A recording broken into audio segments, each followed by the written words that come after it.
Hi అండి, welcome to Shravani Ramanuja blogs. నేను మీ శ్రావణి. ముందుగా సబ్స్క్రైబ్ చేసుకున్న వాళ్ళందరికీ థ్యాంక్ యూ. ఎవరైతే కొత్తగా చూస్తున్నారో వాళ్ళు సబ్స్క్రైబ్ చేసుకోండి ప్లీజ్, ఓకేనా. మన ఛానల్లో నో ప్రిజర్వేటివ్స్, నో కలర్స్ అనమాట. న్యాచురల్గా ఎలా చేసుకోవాలో చూపిస్తాను. నేను చెకోడీలు చేస్తున్నాను షాప్ స్టైల్లో. శనగపప్పుతో ఉంటాయి కదా, చాలా బాగుంటాయి టేస్ట్. చాలా క్రిస్పీగా కరకరలాడుతుంటాయి. Simple ingredients. శనగపప్పు ఒక 1 అవర్ ముందే నానబెట్టుకోవాలి. జీలకర్ర, ఓమ, ఉప్పు, కారం, కొంచెం పసుపు. దాని తర్వాత ఒక గ్లాస్ 1.5 గ్లాసు బియ్యం పిండి వేసానండి. దానికి 3 గ్లాసెస్ ఆఫ్ వాటర్ పోసి స్టవ్ వెలిగించి దాంట్లోనే శనగపప్పు వేసేసి జీలకర్ర, ఓమ వేసాను. పసుపు కూడా దాంట్లోనే, ఉప్పు, కారం దాంట్లోనే వేసి మరిగించుకోవాలి. బాగా మరగాలి. అది ఒక 2 పొంగులు రావాలన్నమాట. 2 పొంగులు వచ్చాక కొంచెం అల్లం వెల్లుల్లి పేస్ట్ వేసి బాగా కలిపేసి దాని తర్వాత కొంచెం కొంచెంగా పిండిని వేస్తూ కలుపుతూ ఉండాలి. అలా వేస్తూ కలుపుతూ ఉంటే పిండి కొంచెం గట్టిగా అయిపోతుంది. మొత్తం కింది నుంచి ఎక్కడ ఉండలు లేకుండా నీట్గా కలుపుకోవాలండి. స్టవ్ ఆపేసి కింద పెట్టుకొని నీట్గా మొత్తం కలిసేలాగా ముద్దలాగా వేడిగా ఉంటుంది కదా, ఇలా పిసకడానికి రాదు. అందుకని కొంచెం చల్లారేంత వరకు స్పూన్తోనే కలుపుతూ కొంచెం బాగా చేతిలో పట్టుకుంటే వేడి తగలద్దు, చల్లారిపోవాలి.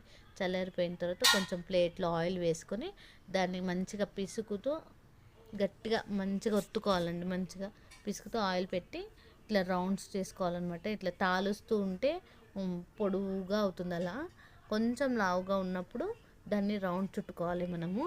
అట్లాగే అన్నిటినీ అలాగే చేసుకోవాలి. ఒకవేళ రాకపోతే కొంచెం వెయిట్ చేయండి, కొంచెం చల్లారాక ఇంకా మంచిగా వస్తుంది. బాగా గట్టిగా పిసకాలి. పిండిని పిసికితే అలా అవుతుంది.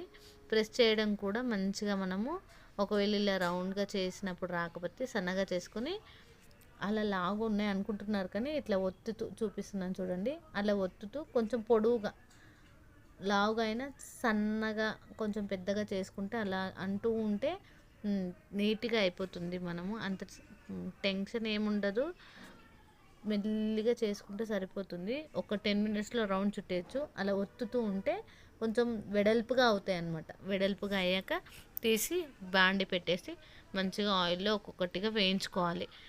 క్రిస్పీగా రావడానికి కూడా లావుగా ఉంటే లోపలంతా పిండి పిండిగా ఉంటుందన్నమాట. అలా పిండి పిండిగా ఉండకుండా కొంచెం మందం లేకుండా పైకి ఒత్తుతూ ఉంటే కొంచెం సన్నబడిపోతుంది. ఆయిల్ బాగా వేడెక్కాక ఒక్కొక్కటి వేస్తూ మీ కడాయిలో ఎన్ని పడితే అన్ని వేసేసుకోవచ్చు. మంచిగా వేసుకొని వేగాక తీసేసి తినేయడమండి. చాలా రుచికరంగా ఉంటాయి, చాలా టేస్టీగా కూడా ఉంటాయి, క్రిస్పీగా కూడా ఉంటాయి. ఈవినింగ్ స్నాక్స్కి పిల్లలకు స్నాక్ బాక్స్లో కానీ ఈవినింగ్ రాగానే తినడానికి కానీ చాలా బాగుంటుంది. బయట నుంచి తెచ్చుకుంటే ఆయిల్ ఎలా యూస్ చేస్తారు ఏంటి తెలియదు కదా. ఇంట్లోనే తయారు చేసుకుంటే ఒక 15 మినిట్స్లో రెడీ అయిపోయింది. నాకైతే 15-20 మినిట్స్లో రెడీ అయిపోతాయి. వాళ్ళు వచ్చే ముందు పెట్టుకుని ఎక్కువ కూడా చేసుకోని అవసరం లేదు, కొంచెం కొంచెంగా చేసుకుంటే సరిపోతుంది. బాగా వేగాలి. మంచి బ్రౌన్ కలర్ వచ్చేంత వరకు ఉంచి తీసేసి ఇంకో వాయి కూడా వేసాను నేను. ఒక 3 వాయిలు కొంచెంగా, ఒక్క గ్లాసే కాబట్టి అది ఒక 1/2 కిలో గ్లాసు. దానికి తగ్గ ఉప్పు, కారం, అల్లం వెల్లుల్లి పేస్టు, ఉప్పు, పసుపు కూడా వేసాను. దానికి తగ్గట్టు వేసుకొని తీసేస్తే చాలా రుచికరంగా ఉంటాయి, చాలా టేస్ట్గా కూడా ఉంటాయి. లోపల మెత్తగా ఉండొద్దు, చాలా స్లిమ్లో పెట్టి మంచిగా వేగాకే తీయాలి. స్లిమ్లోనే ఉండాలి. హై ఫ్లేమ్లో పెట్టారంటే నల్లగా అయిపోతాయి. స్లిమ్లో పెట్టి తీసేస్తే చాలా బాగుంటాయి, క్రిస్పీగా కూడా ఉంటాయి. కరకరలా చూడండి, ఒత్తితే అట్లా అయిపోతున్నాయి చూడండి. లోపల మెత్తగా ఉండకూడదు, మెత్తగా లో ఫ్లేమ్లో పెట్టి మంచిగా కాల్చుకుంటే కరకరలాడుతూ ఉంటాయి. చెకోడీలు రెడీ అయిపోయి ఇంకా టేస్ట్ చేయడమే. ఇలాంటి మరిన్ని రెసిపీస్ కోసం లైక్, షేర్ అండ్ సబ్స్క్రైబ్, ఓకేనా.